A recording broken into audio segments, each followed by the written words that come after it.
શ્લોકમાં ભગવાનની જે વ્યાખ્યા છે એ તો 6 પ્રકારના, જેનામાં ઐશ્વર્ય હોય, ભગ 6 પ્રકારના હોય: જ્ઞાન, વૈરાગ્ય, ઐશ્વર્ય, ધર્મ, યશ.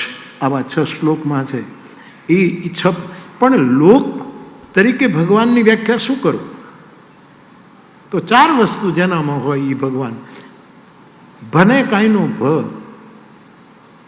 રાત દિવસ જે માણસ ભજન કરતો હોય એ ભગવાનની પહેલી શરત પૂરી કરે. આપણી ગંગા સતી કહે,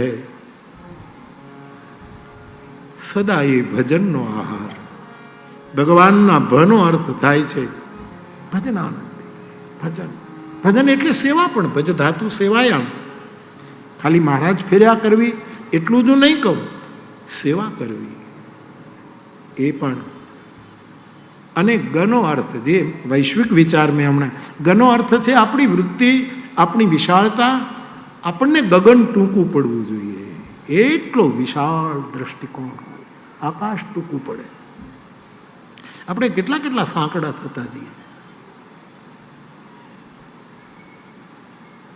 પોતપોતાનો પ્રચાર કરવા માટે, પોતપોતાની નાની નાની વાતો પાખંડપૂર્વક પ્રચાર કરવા માટે કેટલી મોટી વિચારધારાને આપણે નુકસાન કર્યું છે.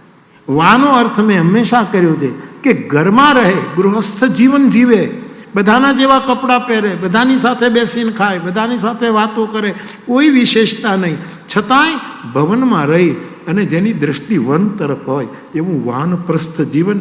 એ ભગવાનનો વને કાનો વા, એ જ્યાં છીએ ત્યાંથી. આ 4 વસ્તુ જેનામાં નિરંતર ભજન, જેની વિચારધારા ગગન જેવી, ઘરમાં રહીને જેણે વાનપ્રસ્થ ઊભો કર્યો છે. રહેવું ઘરમાં, મોઢું વન તરફ. એ છે વૈરાગ્ય વિચાર. એ 3જો વિચાર વૈરાગ્યનો. અને નનો અર્થ છે કોઈ નકારાત્મક વલણ જ નહીં. નકારાત્મક એ લાઓત્સે કહી ગયા છે.